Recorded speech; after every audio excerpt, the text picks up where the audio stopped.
Follow your passion first. When I retired from the game, I sat there asking kind of all the wrong questions. What's the biggest industry I can get into? And it's all the wrong stuff. And you got to sit there and ask yourself, okay, what am I truly passionate about? What do I enjoy doing? And when you feel that way, honestly, you feel like you have never worked a day in your life. It's the most fun thing in the world. You get up in the morning excited about what you're doing. And you got to be really honest with yourself about it.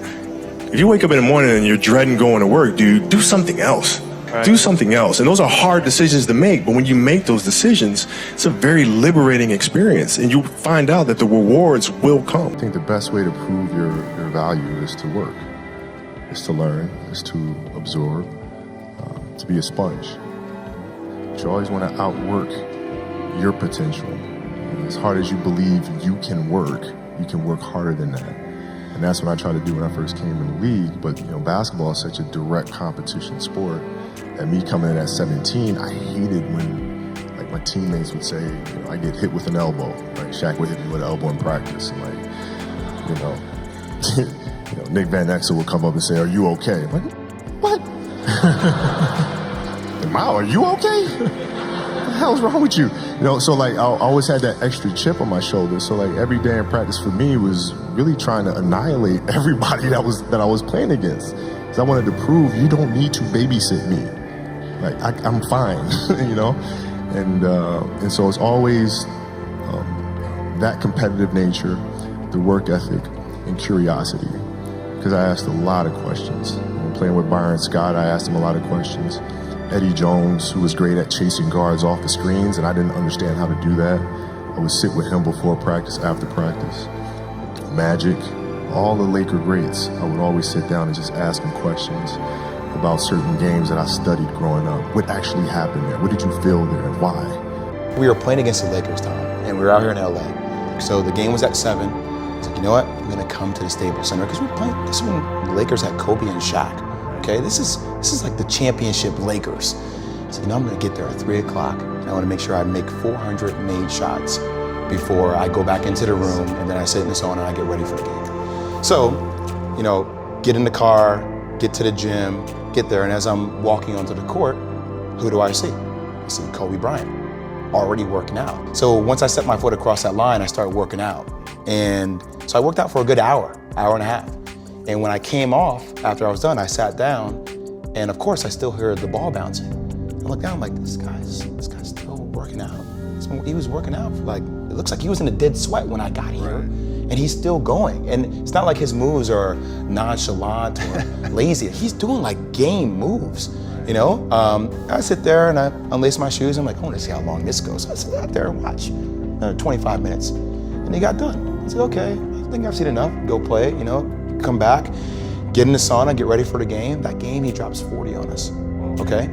And after the game is over, I'm like, I have to ask this guy. I have to understand, why he works like that. Right. So after the game is over, I'm like, hey, Kobe, why were you in the gym for so long? He's like, because I saw you come in. And I wanted you to know that it doesn't matter how hard you work, that I'm willing to work harder than you.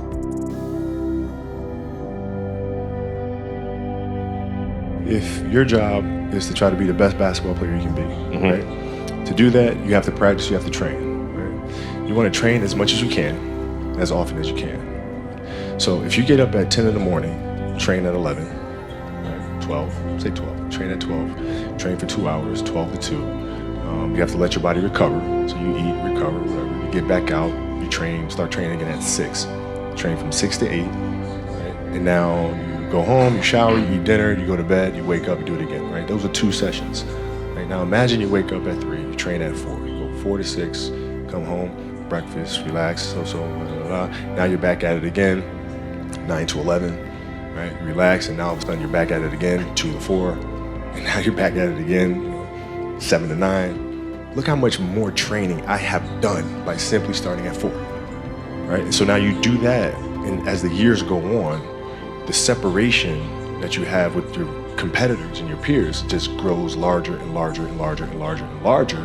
And by year 5 or 6, doesn't matter what kind of work they do in the summer, they're never going to catch up because they're 5 years behind. right? So it makes sense to get up and start your day early because you can get more work in.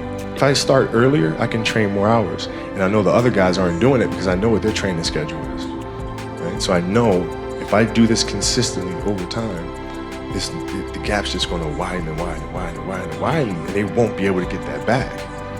So to me, it was just common sense. I'm like thinking, how can I get an advantage? Oh, start earlier. Yeah, let's do that.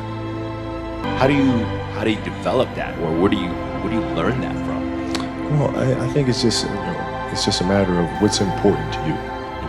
What's important to you for whatever reason. I felt like I didn't feel good about myself if I wasn't doing everything I could to be the best version of myself.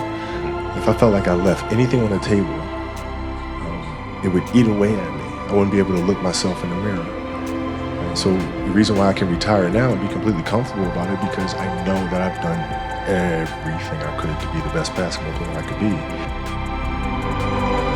This has been absolutely beautiful, you guys. I can't believe it's come to an end. You guys will always be in my heart. And what can I say? Mamba out.